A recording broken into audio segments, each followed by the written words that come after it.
classical music and try listening to rock.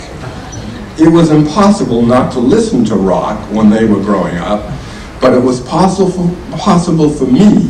It was possible for me, as it was for many parents of my generation, not to hear it.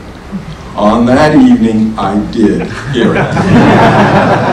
It was for me a rhythmic implosion, a fascinating new musical experience. It was the opening of a new, it was the opening of new musical vistas, which I have, with the help of my sons, continued to explore to this very day. A year later, I related this story to John Lennon and Yoko Ono, with whom I was having dinner. Now, I was having dinner with them because I was to appear the next day as an expert witness at the Immigration and Naturalization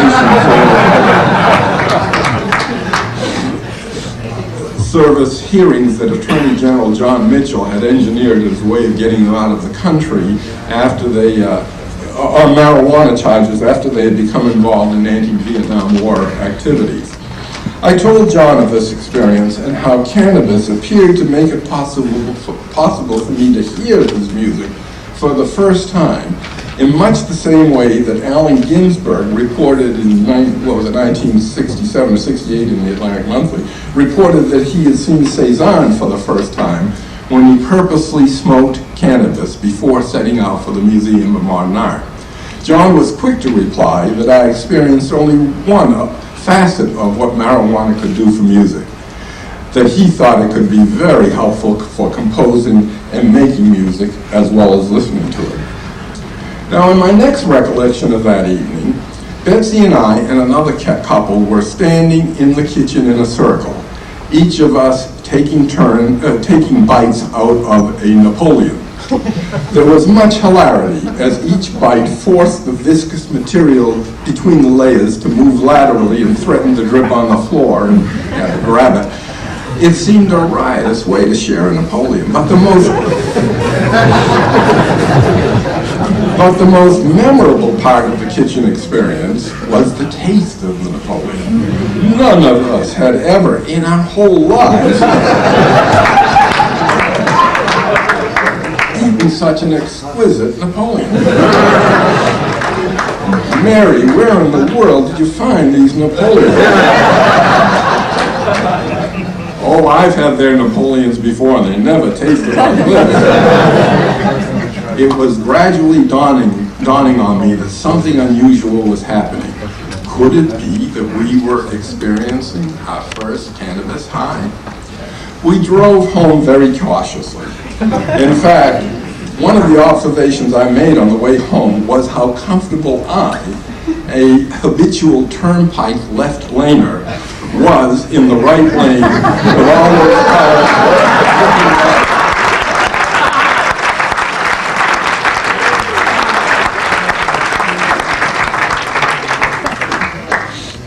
It seemed like a very long time before we arrived home. Not that we were in a rush, the ride was very pleasant.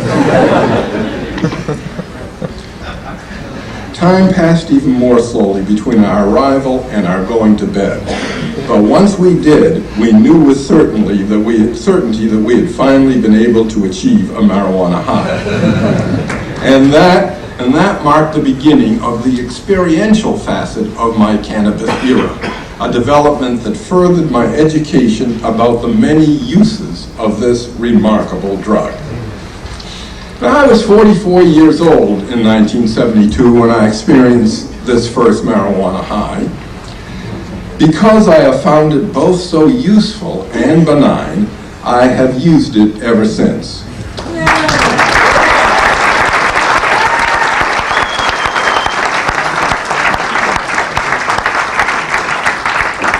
I have used it as a recreational drug, as a medicine, and as an enhancer of some capacities. Almost everyone knows something about its usefulness as a recreational substance. Growing numbers of people are becoming familiar with its medical utility, but only practiced cannabis users appreciate some of the other ways in which it can be useful. Not those people who quit, They don't quit if they discover some of the things I've discovered. But anyway. And I suspect I'm not the only one in this room who's discovered things. Excuse me.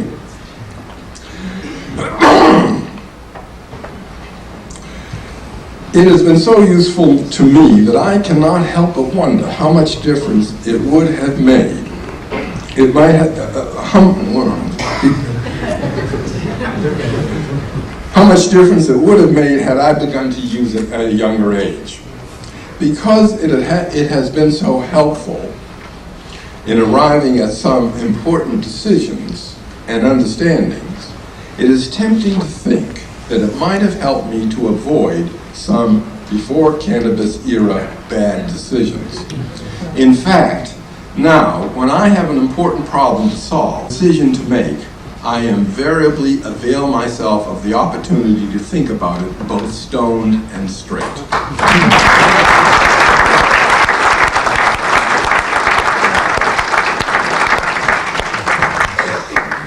I cannot possibly convey the breadth of things it helps me to appreciate, to think about, to gain new insights into. But I would like to share several not too personal instances. For example, let me tell you about the worst career choice I have ever made. It was my decision to apply to the Boston Psychoanalytic Institute as a candidate for training in psychoanalysis. I began this training, which was enormously costly both in time and money, in 1960, and graduated 7 years later. Although I developed some skepticism about certain facets,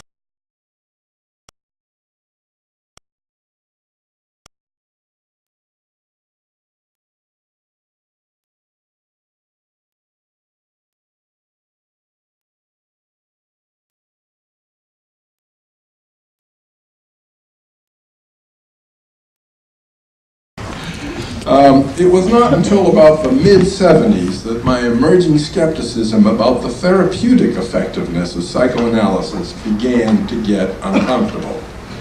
This discomfort was catalyzed by cannabis. On those evenings when I smoke marijuana, it provides, among other things, an invitation to review significant ideas, events, and interactions of the day.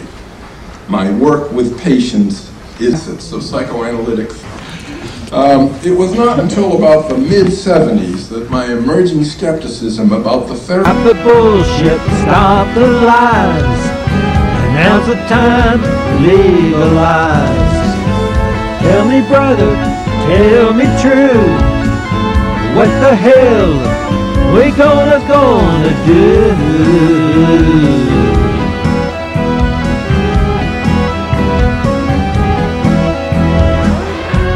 Remember the days we saw purple haze. 1 and 1 and 1 is 3. Hey, hey, baby, what you do to me? We so happy, we alive. We together can survive. Mother Nature, heaven sent, don't belong to government. Hey there, sister, what's the plan? Do you really? It was me, I couldn't make it work, but all those other guys could, and I should continue to support psychoanalysis. But eventually as you'll see in the full text of the paper, if you're interested, I changed my mind about that. The subsequent decision to resign from the Boston Psychoanalytic Institute was very difficult. A little like deciding to get a divorce after more than a decade of marriage. But I have no doubt that it was the only way I could deal with this growing discomfort and rectify what was now clearly seen as a mistake. Some of my former psychoanalyst colleagues might believe, among other things, that I had merely traded my involvement in what I considered a macro-delusional system for immersion in an inverse microversion.